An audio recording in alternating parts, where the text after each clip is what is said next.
আপনার দানের ছড়ার দুর্গ কথা বললে কয় এটা দানের, এটা সেই দিন নাই, সেই দিন নাই। আগের অঙ্কে আগের ভোটের হিসাবে এখন অঙ্ক হবে না। আজকে আমাদের প্রতিপক্ষরা মনে করে তাদের এগুলো জিএন নামাজ, এই কেন্দ্রে ২৫০০ ভোট জিএন নামাজ, কারণ তারা এখানে ২৫০০ রুই মাছ হালাইছে পুকুরের চারদিকে বেড়ে। কিন্তু ইতিমধ্যে যে পুকুরে ফাড়ে সাদা হয়ে গেছে, মাছ এটি খেতে চলে গেছে, খালে চলে গেছে, তারা কোথায় তো ঠিক আছে রে কথাটা। কারণ ওরা চাঁদাবাজি করছে একটা সাদা, টেন্ডারবাজি করছে একটা সাদা, দুর্নীতি করছে একটা সাদা, দখলবাজি করছে একটা সাদা, ঠিক আছে রে। প্রতিদিন কি হচ্ছে, এই ফার সাদা হয়ে যাচ্ছে, জিএন নামাজ নাই। যখন ব্যাট দিব ফেব্রুয়ারির 12 তারিখ রাতে দেখবো যে নাই, ২৫০০ নাই, ঠিক আছে নি কথাটা। মানুষের সচেতন হচ্ছে, এখন আর ৫০০ টাকার নোট দিয়ে ভোট কিনা যাবে না। আর আপনার গ্রামে ঢুকি ভোটের একদিন আগে, ভোটের আগের দিন আচ্ছা টাকার বস্তালে ঢুকবে, আর আপনি শুয়ে শুয়ে আঙুল ছুঁইবেন নাকি? আপনি দৈরা ওনারা মেহমানদারি করে পুলিশে দিয়ে দিবেন। এই জন্য প্রত্যেক এলাকায় আপনার বলয় তৈরি করবেন, প্রত্যেকের পাড়া ফোয়ারা দিবেন, টাকা দিয়ে ভোট কিনে 2 দিন, সানরাইজ আর সানরাইজের আগের দিন, এই 2 রাত কোনো মেহমানকে ঢুকতে দিবেন না। সুন্দর করে ধরে মেহমানদারি করে পুলিশে দেবে, টাকা আড়ি শুদ্ধ লয়ে যা তোরা, শেষ কথা শেষ। আমরা বলি, আমাদের নেতারা বলেছে যে ফেব্রুয়ারিতে না, আমরা ডিসেম্বরে নির্বাচনে প্রস্তুত, আমরা আগামী মাসে নির্বাচনে প্রস্তুত, কিন্তু আমরা নির্বাচনের লেভেল প্লেইং ফিল্ড চাই, লেভেল ভালো সমান খেলার জন্য ভালো মাঠ চাই।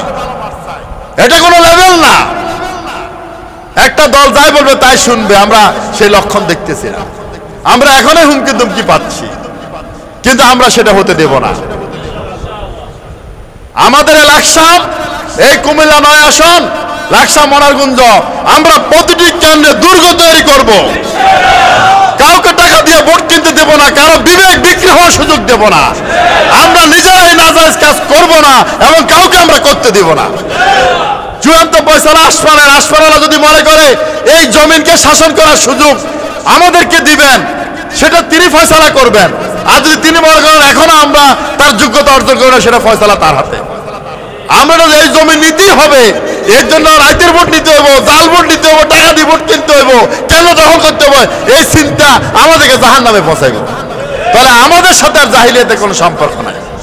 আমরা যে রাষ্ট্রের স্বপ্ন দেখি, আমরা যে রাষ্ট্রকে প্রতিষ্ঠা করার জন্য রাত দিন পরিশ্রম করতেছি, যে রাষ্ট্রের স্বপ্নকে লালন করে আমাদের নেতারা হাসতে হাসতে ফাঁসির রশিদে ঝুলেছে, যে রাষ্ট্রের স্বপ্ন তারা আমাদেরকে দেখিয়েছে, যে রাষ্ট্র স্বয়ং মোহাম্মদ সাল্লাল্লাহু প্রতিষ্ঠা করে তিনি দেখিয়ে দিয়েছেন, খোলাফায়ে রাশেদার 30 বছর রাষ্ট্র চালিয়ে সোনালী যুগ প্রতিষ্ঠা করেছেন, সেরকম রাষ্ট্র আমরা এই দেশে প্রতিষ্ঠা করতে চাই। আমরা এই গুণে ধরা বস্তা পচা এই সমাজ ব্যবস্থাকে ভেঙে চুরে তদস্থলে একটি সভ্য সমাজের নির্মাণ করতে চাই। এই সমাজের চালিকা শক্তি হবে হেরার আলো, লোহে মাহফুজ থেকে প্রদত্ত ওহীর বিধান, যে বিধানের আলোকে মুহাম্মদ সাল্লাল্লাহু আলাইহি ওয়াসাল্লাম একটি আদর্শ রাষ্ট্রের ভিত তৈরি করেছেন। আমরা সেই স্বপ্নকে লালন করি এবং তার বাস্তবায়নের জন্য আশপাড়ালা যদি ফয়সালা করে, যদি এই জমিনকে আমাদের শাসন করার সুযোগ দেয়, আমরা সেটা করব ইনশাআল্লাহ। থানার ওসির ইমামতিত্বে যখন থানার মসজিদে জামাত হবে, ইউনো মহোদয়ের ইমামতিত্বে যখন উপজেলা কোয়ার্টারে মসজিদে নামাজ হবে, জেলা প্রশাসকের ইমামতিত্বে যখন কালেক্টরেটে নামাজ হবে, সচিবালয় স্ব মন্ত্রণালয় স্ব সচিবদের বা মন্ত্রীদের ইমামতিত্বে নামাজ হবে, বঙ্গভবনের রাষ্ট্রপতির ইমামতিত্বে নামাজ হবে, এবং ওই নামাজ যে চরিত্র আহ্বান করে ওই চরিত্রের আলোকে তারা তাদের প্রশাসনিক কার্যক্রম সম্পাদন করবে, তখনই মানুষ ইসলামী শাসনের সুফল ভোগ করবে। সুতরাং এই দুটা জিনিস জটিল। কোরআনের আইন এটা ইউনিভার্সাল, ১৫০০ বছর আগে থেকে পৃথিবীতে আইন ছিল, এটা বিদ্যমান আছে, কিন্তু এটা প্রয়োগটা ইউনিভার্সাল নয়। এই প্রয়োগটা হচ্ছে এনভায়রনমেন্ট রিলেটেড। কোন জায়গায় প্রয়োগ করা হবে, কারা প্রয়োগ করবে, যারা এর যোগ্যতার অধিকারী হয়। সব মানুষ কোন আইনকে ধারণ করার ক্ষমতা রাখে না, এটা কঠিন। একটা সমাজ যদি ৯০% মানুষ টাউট বাটপার খারাপ হয়, ওই সমাজে কোন আইন বাস্তবায়ন করা কি কঠিন, তারা এটা গ্রহণ করবে না। আমরা কি চাচ্ছি? আমরা চাচ্ছি যে এই মানুষগুলোর উপরে কোরআন আইন প্রতিষ্ঠা করতে কখন? যখন তারা স্বেচ্ছায় এটাকে গ্রহণ করে। আজকে একটা ভোটার দাঁড়ি পাল্লার পক্ষে ভোট দেওয়ার অর্থ এই নয় যে সে একজনকে এমপি হওয়ার জন্য ভোট দিল। এটার একটা বার্তা হলো আলাদা। তার এই ভোটের আবেদন হচ্ছে সে নিজে স্বেচ্ছায় কোরআনের আইনকে গ্রহণ করার জন্য প্রস্তুতি নিছে। সে প্রস্তুত কোরআনের বিধান মানার জন্য, এবং সে দেখতে চায় এই সমাজটাই রাষ্ট্রটা কোরআন দ্বারা চলুক। এই ভোটের বার্তা হচ্ছে এটা। আর যিনি কোন মানবরচিত আদর্শের পক্ষে ভোট দিবে, কোরআনের পক্ষের প্রার্থী থাকা সত্ত্বেও তিনি প্রমাণ করেন যে তিনি কোরআনের আইনকে পছন্দ করেন না, কোরআনের বিধানকে মানার জন্য তিনি প্রস্তুত না। রাষ্ট্রীয়ভাবে সামাজিকভাবে তিনি সর্বোচ্চ মসজিদে মানতে রাজি, সর্বোচ্চ নামাজুল্লাহ মানতে রাজি, এর বাহিরে তিনি রাজি না। তাহলে এই যে 50% মানা 50% না মানা, এই ভুল কনসেপ্টের উপরে আমাদের ইমানদাররা দাঁড়িয়ে আছে। এই মেসেজটা আমাদের দিতে হবে। অনেকগুলো কারণে দায়িত্ব আমাদের উপর বার্তায়, কারণ আমরা এটা বুঝেছি, এটা মানুষকে বোঝানো আমাদের দায়িত্ব। আমরা যদি না বুঝাই তাহলে আমরা গুনাহগার হব। এবং এই কাজটা কি? যেই জমিনে দিন প্রতিষ্ঠিত নাই সেখানে দিন প্রতিষ্ঠার কাজ করা ফরজ, ফরজ, এটা করাই লাগবে।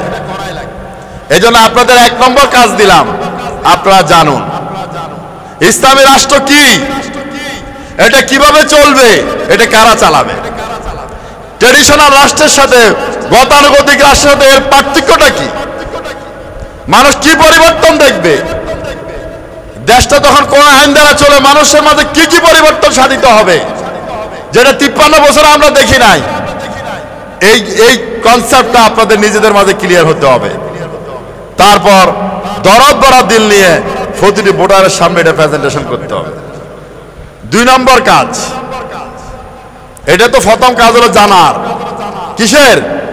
এই জানার সোর্স করতে পারবেন যারা মোবাইল চালান, ইউটিউবে গুগলে চার্জ দিবেন ইসলামী রাষ্ট্রের বৈশিষ্ট্য, ইসলামী রাষ্ট্র কিভাবে হয়, ইসলামী রাষ্ট্র যারা চালায় তাদের কি কোয়ালিটি, এগুলা নিজেরা জানেন এবং বাকিরা জেনে নেবেন। 2 নম্বর হচ্ছে প্রতিবেশী, কারণ আপনাদের কাজের ক্ষেত্র শুধু প্রতিবেশী, এর বাইরে যাওয়ার দরকার নেই। এখন প্রতিবেশীর উপর একটা ধারণা দিই, তাহলে আপনার কাজটা সুবিধা হবে। প্রতিবেশী কারা, তাদের কি হক? প্রতিবেশী হচ্ছে যে আপনার ঘর থেকে চতুর্দিকে 40 পরিবার আপনার প্রতিবেশী। কত পরিবার? তাহলে এখানে 1 নম্বর প্রতিবেশী হচ্ছে যার দরজা আপনার দরজা থেকে সবচেয়ে কাছে। সে হতে পারে হিন্দু, হতে পারে নাস্তিক, কিন্তু সে কত নম্বর প্রতিবেশী? 1 নম্বর। এভাবে 22 নম্বর, 23 নম্বর, 40তম প্রতিবেশী যে সবচেয়ে জুড়ে দেয়, 40-এর পরে শেষ। 41তমের উপর আর হক বাড়তায় না। হকটা কিরকম? আপনি আপনার বাপের ঘরে হইছেন, আপনারও বাপের উপরে হক আছে, বাপেরও আপনার উপরে হক আছে। আপনি তার ঘরে জন্মান, তার ওর যত সন্তান হয় তার সম্পদের আপনি মালিক হয়ে গেছেন। ঠিক একটা লোক আপনার প্রতিবেশী হয়ে যাওয়ার কারণে তার কিছু অধিকার আপনার উপর বাড়তাইছে, এবং মারাত্মক অধিকার। এবং এটা ভায়োলেশন করে হক আদায় না করলে আপনি জাহান্নামে যাবেন, আপনি মুমিনে থাকবেন না। এই 40 জন প্রতিবেশীর ভিতরে তাদের এক রকম না, তারা 3 রকম প্রতিবেশী। প্রতিবেশীর সংখ্যা কয়জন? 40 পরিবার। কয় পরিবার? জন কোন পরিবার 10 জন থাকবে, কোন পরিবার 2 জন থাকবে, কিন্তু পরিবার হচ্ছে কয়টা? 40টা। তাদের হক হচ্ছে, তারা 40 পরিবার 3 রকমের। এক হচ্ছে শুধু অমুসলিম ও প্রতিবেশী, তার একটা হক। মুসলমান প্রতিবেশী, তার কয়টা হক? 2টা হক। আত্মীয় মুসলমান প্রতিবেশী, কয়টা হক? 3টা হক। তাহলে এখন কি রকম হক? কত মারাত্মক! আপনার প্রতিবেশী রাত্রে ঘরে চাল নাই, 38তম প্রতিবেশীর ঘরে রাত্রে চাল নাই, সে না খাই আছিল। আপনি 4-5 তরকারি রাত্রে খাই ঘুমাইছেন, খবর লন নাই। রাসূল বলছে আমার উম্মতের খাতাতে তার নাম কাটে দিলাম, মানে আপনার নাম কাটা, আপনি তার উম্মত না। কারণ কি জন্য উম্মত না, আপনি তো খবরও লন নাই। তাহলে এখন আসেন, আমাদের আলোচনা প্রতিবেশী নয়, কিন্তু এখন এটা খুবই জরুরি। এই জরুরি এই জন্য যে এটা ইলেকশনের পরে ভোটের আলোচনা আপাতত বন্ধ, কিন্তু এই কাজটা চিরন্তন, মরা পর্যন্ত। এখন আমরা এটা কেন জরুরি হিসেবে আনতেছি, এটা এই মুহূর্তের জন্য কার্যকর এবং সবসময়ের জন্য কার্যকর। প্রথম হচ্ছে, আমরা যদি একজনের প্রশ্ন করি কে 40 জন লোকের তালিকা করছেন, 40 পরিবারের, এবং বলতে পারবেন যে বাই সিরিয়াল আমার 22 নম্বর পরিবারের মেয়ের গলা টনসিল অপারেশন করা দরকার, কিন্তু টাকা নাই, করতে পারতেছে না, এই সমস্যা আছে। আমার 32 নম্বর পরিবারের ছেলে মেট্রিক ফর্ম ফিল আপ করবো, টাকা নাই। আমার 28 নম্বর পরিবারের ঘরের চাল সাদা, বৃষ্টিতে পানি পড়ে। এই তথ্য কি আমাদের আছে? এটা কি থাকা জরুরি ছিল? সাধারণ জরুরি। এই তথ্যের সাথে আমার ঈমান এবং কুফরির সম্পর্ক। এখন 500 আমি এই জরিপ করলাম, আমি 40টা পরিবারের নাম লিখলাম। এটা তো একদিনের জন্য, ভোটের জন্য না।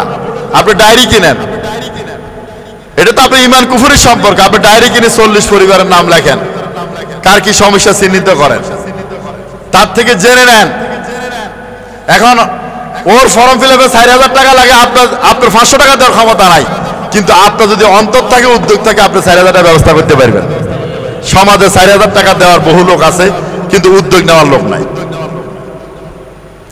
যখন আমরা দেখি যে হঠাৎ বন্যা, এবার তো বন্যা আসার কথা, আল্লাহ হেফাজত করছে, গতবার বন্যা হয়েছে, এখানে কোটি কোটি টাকা রিলিফ বিলি হয়েছে না?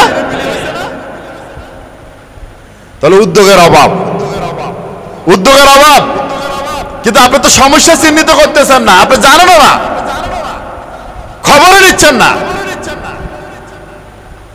তাহলে আপনারা প্রথমে শরঈ বিধান, অত্যাবশ্যকীয় বিধান, প্রতিবেশীর হক হচ্ছে 1 নম্বর হক ভালো ব্যবহার। এটা তো টাকা লাগে না নাকি? এক সাহাবা দাঁড়ায় বলল, আমার প্রতিবেশী যে আমার সাথে খারাপ ব্যবহার করে, তবু কি আমি ভালো ব্যবহার করবো? আল্লাহ রাসূল তখন একটা উদাহরণ দিলেন যে তোমার প্রতিবেশী, তুমি প্রতিদিন ধরো সকাল 8টা বাজে ঘর থেকে বাইরে, এখন সে এক বল বা ওরা বলেন বা বালতি বলেন বা গামলা বলেন, সালিলই খাড়া রয়েছে, প্রত্যেক দিন খাড়াই থাকে। আর যখনই তুমি ঘর থেকে বাইরে, এখান থেকে 1 মুঠ সালিলই তোমার মুখে মেলায়, নিক্ষেপ করে, তোমার মুখমণ্ডলে নিক্ষেপ করে। যদি এরকম প্রতিদিন করে, তবুও তার লগে ভালো ব্যবহার করবে। আপনাকে কেউ করতে পারে না, আপনার প্রতিবেশী কেউ আপনার মুখে প্রতিদিন সাইডে আসেন এরকম। তাহলে এখন এই কাজটা করলে কি লাভ হবে? প্রথম লাভ হলে আপনি যেদিন মারা যাবেন, আপনি প্রতিবেশীর খোঁজ নেবেন, সবসময় থাকবেন। আপনার জানাজার সময় আপনার সন্তানের সাথে প্রতিবেশীর চোখের জল বেশি বাসব। এমন জীবন তুমি করিবে গঠন, মরিতে হাসিবে তুমি, কাঁদিবে ভবন।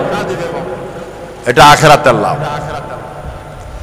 এটা আপনার ভাগ্যের নিদর্শন। মুহাম্মদ সাল্লাল্লাহু আলাইহি ওয়াসাল্লাম বলেছে, এই পৃথিবীতে ভাগ্যবান সে যার 4টি জিনিস আছে, যার স্ত্রী নেককার, থাকার ঘরটা প্রশস্ত, চলার একটা বাহন, আর তার প্রতিবেশী ভালো, যার প্রতিবেশী ভালো সম্পর্ক। এটা ভাগ্যের 4টা নিদর্শনের একটা, ভালো প্রতিবেশী। আমরা এই দায়িত্বটা পালন করি নাই। প্রতিবেশীর ঘরে ভালো খাবার পাঠাই দেওয়া সুন্নাত, ভালো তরকারি জোল বাড়া দিতে বলছে, হাদিয়া দিতে বলছে। এখন আসেন, আমি এই কথা এখানে কেন আনলাম?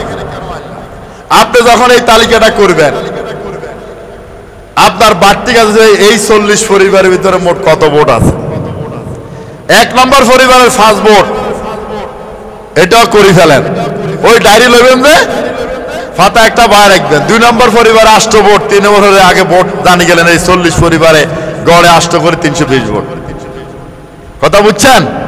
এখন আসেন, 1 নম্বর পরিবারে 5 ভোটে দাঁড়িয়ে ফাল্লা কত ভোট পাইব? কথা ক্লিয়ার? দানের ছড়ায় কত ভোট পাইব? 2 নম্বর পরিবারে কত ভোট? নিউট্রাল কত ভোট? আপনার এই সার্ভে 1 সপ্তাহ জানিয়ে গেলেন, এই 40 পরে 320 ভোটের ভিতরে আপনি 60 ভোট 70 ভোট পাচ্ছেন। দানের শীষ পাচ্ছে 70-80 ভোট, আর 150 ভোট এখনো সিদ্ধান্ত নাই। এই তথ্য আসা দরকার আছে কি না? দরকার আছে। তাহলে এরপরে আপনি আবার আগামী 5 মাস শুধু যে 150 ভোটার নিরপেক্ষ তাদের কাছে যান, তাদের কাছে যান, তাদেরকে ইসলাম বুঝান, তাদেরকে হাদিয়া তোফা দেন, তাদের প্রয়োজনে পাশে দেন, তাদেরকে অ্যাপ্রোচ করেন। এটাই হচ্ছে আমাদের। এখন তারে জামাত ইসলামের ভোট হয়ে গেল, এমপি হইলাম হলো কি ওটা সাবধান না, কিন্তু এই 40 পরিবারের সাথে আপনার সম্পর্ক কতদিনের জন্য? মরা পর্যন্ত আপনার হক, এটা তো কন্টিনিউ করতে হবে। যখন এর রিলেশন হবে, এরপরে জামাতের মেম্বার প্রার্থী হইল, সমস্যা আসেনি, ওরা আপনার আদর্শ ভোটার। জামাতের চেয়ারম্যান প্রার্থী হইল, উপজেলা চেয়ারম্যান প্রার্থী হলো, ভাইস চেয়ারম্যান প্রার্থী হলো, অথবা জামাত কখনো নির্বাচনে গেল না, আপনার মূল লক্ষ্য আখেরাত। মূল লক্ষ্য কি? আখেরাত। যদি ভোট দিব এই নিয়তে কারো ঘরে 10 টাকা, মনে করেন 1 কেজি মুড়ি দিলেন, চাল দিলেন, একবার নাস্তা খাওয়ালেন, ভোটটা আপনার দলকে দিব, এটা জায়েজ না? না জায়েজ না। আপনার নিয়ত খারাপ, আপনার নিয়ত ঠিক নাই। এই নিয়তে গলত, বাপে ভূতের ক্ষেত্র, দায়িত্বের ক্ষেত্রে নিয়তে গলত। এই যে প্রতিবেশীর হকের কথা বললাম, যেমন নিয়তে গলত কিটা? পিতা তার সন্তানকে লালন পালন করব, এটা তাকে সুশিক্ষায় শিক্ষিত করবে, এটা কি দায়িত্ব না দায়িত্বের বাইরে? এখন ফোলার পিতার নিয়ত হলো ফোলারে ডাক্তার বানাইবো, ফোলা বড় চিকিৎসক হয়ে বুড়া বয়সে বাপের খেদমত করে টাকা দিব, এটাই তো নিয়ত থাকে নাকি? ফোলা উকিল হবে, ইঞ্জিনিয়ার হইব, জমি বেশি কষ্ট করে ফোলারে ডাক্তার বানায়, ফোলা ফলে বাপের বৃদ্ধাশ্রমে পাঠাই দেয়। নিয়তে কি ছিল? বুড়াকালে কেমনে চলবে, কার উপর ভরসা করার কথা ছিল, কার উপরে করছে? গোলমালটা এখানে। গোলমালটা কোথায়? ভরসা করার কথা কার উপরে? এই তাহলে এই আল্লাহ কোরআনে বলতেছে, সূরা আনকাবুতে আছে যে আল্লাহ ছাড়া যে অন্য কোনো কিছুর উপর ভরসা করে তার দৃষ্টান্ত ওই মাকড়সার মতো, যে গড় বানায় এটা সবচেয়ে দুর্বল গড়।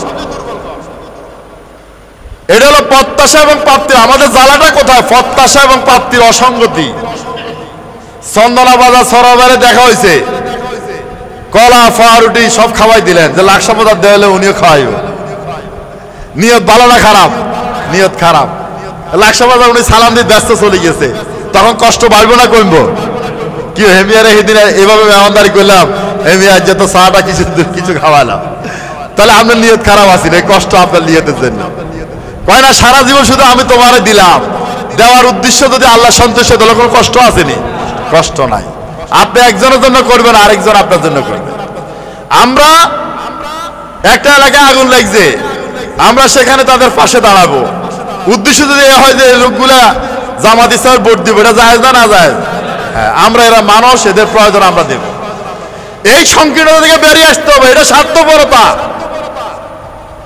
এই উপকারে দিল্লাহিয়াত নাই, এখলাস নাই, আল্লাহ সন্তুষ্টি নাই।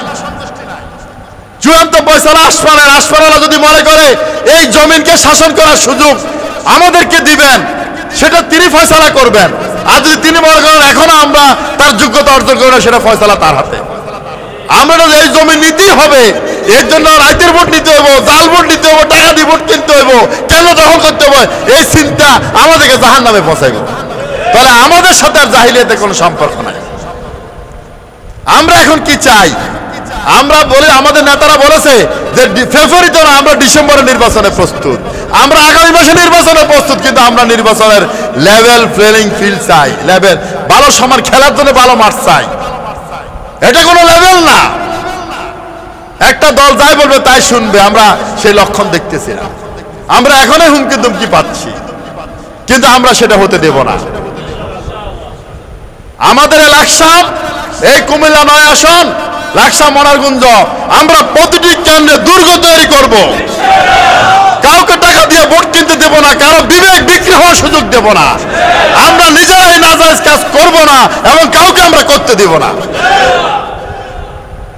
সুতরাং আপনারা প্রতিটি ভোটারের কাছে যাবেন, কায়মানা বাক্যে এই মেসেজ দেন, ইসলামী রাষ্ট্র কি, আমরা যে রাষ্ট্রের স্বপ্ন দেখি, আমরা যে রাষ্ট্রকে প্রতিষ্ঠা করার জন্য রাত দিন পরিশ্রম করতেছি, যে রাষ্ট্রের স্বপ্নকে লালন করে আমাদের নেতারা হাসতে হাসতে ফাঁসির রশিদে ঝুলেছে, যে রাষ্ট্রের স্বপ্ন তারা আমাদেরকে দেখিয়েছে, যে রাষ্ট্র স্বয়ং মুহাম্মদ সাল্লাল্লাহু আলাইহি ওয়াসাল্লাম প্রতিষ্ঠা করে তিনি দেখিয়ে দিয়েছেন, খোলাফায়ে রাশিদিন 30 বছর রাষ্ট্র চালিয়ে সোনালী যুগ প্রতিষ্ঠা করেছেন। সেরকম রাষ্ট্র আমরা এই দেশে প্রতিষ্ঠা করতে চাই। কিন্তু আমাদের দুর্ভাগ্য, আমরা গত 53 বছরে 1 ঘন্টার জন্য ওরকম রাষ্ট্র দেখি নাই, ওরকম শাসন আমরা দেখি নাই। এর সুফল আমরা জানি না। আমরা যুগের পর যুগ, বছরের পর বছর পরম্পরায় আমরা মানবরচিত আদর্শ শাসন দেখেছি। আমরা দেখেছি কি এই দেশের অর্থনীতি ঘুষের উপর দাঁড়িয়ে আছে। অর্থ ব্যবস্থার স্ট্রাকচার সুদ আর ঘুষ, সুদ আর ঘুষ একই জিনিস, একই জিনিস। কারাপশন এবং মানে ইন্টারেস্ট একই জিনিস। মুহাম্মদ সাল্লাল্লাহু আলাইহি ওয়াসাল্লাম বলেছেন সুদ 2 ধরনের, টাকা দিয়া বর্ধিত টাকা নেওয়া সুদ, 10 কেজি চাল দিয়া 12 কেজি নেওয়া সুদ, কোন জিনিস দিয়ে তার বর্ধিত নেওয়া একই জিনিস, এটা সুদ। আর সকল অনৈতিক উপার্জন সুদ। ঘুষ একটা সুদ, প্রতারণা করে উপার্জন করা সুদ, বাই হইয়া বোনের সম্পদ আত্মসাৎ করা সুদ। সুতরাং আজকে টোটাল অর্থ ব্যবস্থা সুদের উপর দাঁড়িয়ে আছে, ঘুষের উপর দাঁড়িয়ে আছে। আপনার জন্ম নিবন্ধন সংশোধন করবেন, ঘুষ ছাড়া হবে না। পাসপোর্ট করবেন, ঘুষ ছাড়া হবে না। থানায় মামলা করবেন, ঘুষ ছাড়া হবে না। আজকে জমির নামজারি করবেন, ঘুষ ছাড়া হবে না। আজকে একটা বাসের মালিক লাকসাম থেকে টাকা দিতে প্রতি ঘাটে ঘাটে টাকা দিতে হবে। একটা ট্রাকে করে মাল নিয়ে রওনা দেন, তারপর দেখবেন কত টাকা দিতে হয়। আজকে যে দেশের অর্থনীতি ঘুষের উপর দাঁড়িয়ে আছে, যে দেশে ঘুষ অফেন্স সিক্রেট, একটা বৈধ, যে দেশে মন্ত্রীও বলে আপনারা ঘুষ খাইবেন, সহনীয় পর্যায়ে খান, যে দেশের প্রধানমন্ত্রী মিডিয়াতে বলে আমার পিয়ন 400 কোটি টাকার মালিক, দাম্ভিকতার সাথে বলে। এই দেশে কিসের সুখ, এখানে কিসের ইনসাফ? এটা হচ্ছে মাইট ইজ রাইট। আমরা এই গুণে ধরা বস্তা পচা এই সমাজ ব্যবস্থাকে বেরিয়ে চড়ে তদস্থলে একটি সভ্য সমাজের বিনির্মাণ করতে চাই। এই সমাজের চালিকা শক্তি হবে হেরার আলো, লোহে মাহফুজ থেকে প্রদত্ত ওহীর বিধান। যে বিধানের আলোকে মুহাম্মদ সাল্লাল্লাহু আলাইহি ওয়াসাল্লাম একটি আদর্শ রাষ্ট্রের ভিত তৈরি করেছেন। আমরা সেই সত্যকে লালন করি এবং তার বাস্তবায়নের জন্য কাজ করি। এই বার্তা এই এলাকার প্রতিটি ভোটারের কাছে আপনারা পৌঁছাবেন। কায়েমানে বাক্যে ভোট ভিক্ষা করবেন এবং রাজি করাবেন। তারপর মানুষ যদি ফয়সালা করে, আসমানওয়ালা যদি ফয়সালা করে, যদি এই জমিনকে আমাদের শাসন করার সুযোগ দেয়, আমরা সেটা করবো ইনশাআল্লাহ। কথা এতটুকু। তো সম্মানিত ভাইরা, তাহলে কাজ হচ্ছে কি, আমরা আমাদের 40 পরিবারের প্রতিবেশীকে কাজের কর্মস্থল তৈরি করব, তাদের সুখ দুঃখের সাথী হব, তাদেরকে কাউন্সিলিং করে তাদেরকে বোঝাবো। তাহলে আপনারা এখানে অনেকে আছেন, অনেকেরই পরিবারের সাথে ম্যাচিং হবে। 40 পরিবারের তালিকা অনেকে আসবে, আসুক। 3-4 জনের তালিকা আসবে, এক একজন আসুক, আপনারা কাজ করেন। আমাদের অ্যাপ্রোচ হচ্ছে ইলেকশন পর্যন্ত এখন থেকে 1 ঘন্টা সময় দিবেন গড়ে প্রতিদিন। কারা কারা একটু হাত তুলে দেখান। জি, তাহলে আপনারা একটা হীনমান্যতা বলবেন এখানে মানে আপনার দানের ছড়ার দুর্গ কথা বললে কয় এটা দানের, এটা সেই দিন নাই, সেই দিন নাই। আগের অঙ্কে আগের ভোটের হিসাবে এখন অঙ্ক হবে না। আজকে আমাদের প্রতিপক্ষরা মনে করে তাদের এগুলো জিএন নামাজ, এই কেন্দ্রে 2500 ভোট জিএন নামাজ, কারণ তারা এখানে 2500 রুইত মাছ হালাইছে পুকুরের চারদিকে বেড়ে। কিন্তু ইতিমধ্যে যে পুকুরে ফাড়ে সাদা হয়ে গেছে, মাছ এটি খেতে চলে গেছে, খালে চলে গিয়ে তারা কোথায় দিত না। ঠিক আছে নি কথাটা? কারণ ওরা চাঁদাবাজি করছে একটা সাদা, টেন্ডারবাজি করছে একটা সাদা, দুর্নীতি করছে একটা সাদা, দখলবাজি করছে একটা সাদা। ঠিক আছে রে? প্রতিদিন কি হচ্ছে, এই ফার সাদা হয়ে যাচ্ছে, জিএ না মাছ নাই। যখন ব্যাট দিব ফেব্রুয়ারির 12 তারিখ রাতে দেখবো যে নাই, 2500 নাই। ঠিক আছে নি কথাটা? ওরা অপেক্ষায় আছে আপনাদের। সুতরাং আগের চিন্তা বাদ, আগের হিসাব বাদ, আগের হিসাব চলতো না, নতুন হিসাব, নতুন হিসাবে চলবে। সুতরাং আপনারা যে সংকীর্ণ আছে এইখানে কি আমরা পারবো নি, এই চিন্তাটা আজকে থেকে কি করতে হবে, ম্যানেজ করে দিতে হবে, ম্যানেজ করে দিতে হবে। মানুষ শুধু আজকে আস্থা খুঁজে পাচ্ছে না, নিজেরা আসি বলতেছে। মানুষের সচেতন হচ্ছে, এখন আর 500 টাকার নোট দিয়ে ভোট কিনা যাবে না। আর আপনার গ্রামে ঢুকি ভোটের একদিন আগে, ভোটের আগের দিন আচ্ছা টাকার বস্তালে ঢুকবে, আর আপনি শুয়ে শুয়ে আঙুল ছুঁইবেন নাকি? আপনি দৈরা ওনারা মেহমানদারি করে পুলিশে দিয়ে দিবেন। এই জন্য প্রত্যেক এলাকায় আপনার বলয় তৈরি করবেন, প্রত্যেকের পাড়া ফোয়ারা দিবেন, টাকা দিয়ে ভোট কিনে 2 দিন, সানরাইজ আর সানরাইজের আগের দিন, এই 2 রাত কোনো মেহমানকে ঢুকতে দিবেন না।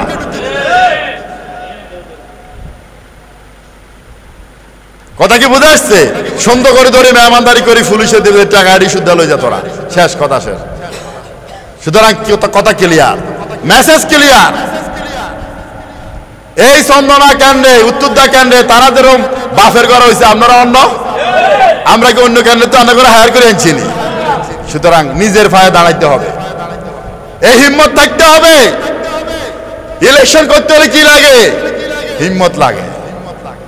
এই হিম্মত যদি না থাকে আপনি নির্বাচন করতে পারবেন না, আপনি কিছুই করতে পারবেন না, আপনি গানও গাইতে পারবেন না। বলে এই কথাটা কেমনে বললেন? বাংলাদেশের একজন বিখ্যাত সুরকার, কণ্ঠশিল্পী, তিনি একদিন টেলিভিশনে গেছে স্টুডিওতে গান রেকর্ডিং করে।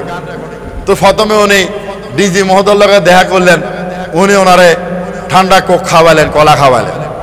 এক ডিরেক্টরে দেখি খুশি আইয়েন, ওনার কারণে উনি চা খাওয়ালেন। আরেক ডিরেক্টরে আরেকটা খাওয়াইবে, আইসক্রিম খাওয়ালেন। তো ওনার লগে যে ফিস আছে, স্যার আপনি একটু পরে গান রেকর্ডিং করবেন, একবার আইসক্রিম খান, একবার চা খান, আপনার আপনি গান গাইতে গলা ঠিক থাকবে। বেটা ব্যাক কল, গান গাইতে হলে হিম্মত লাগে বেটা, গলা লাগে না। তোর হিম্মত হলে গাল এরই কোনো ব্যাপার না। গাল গাইতে যদি হিম্মত লাগে, ভোট করতে কি লাগবো? এখন আপনার সাহস কি ঠিক আছে নি? ঠিক আছে নি? হিম্মত আছে নি? ইনশাল্লাহ বিজয় আমাদের হবেই হবে যদি আমরা মুমিন হই। আসসালামু আলাইকুম।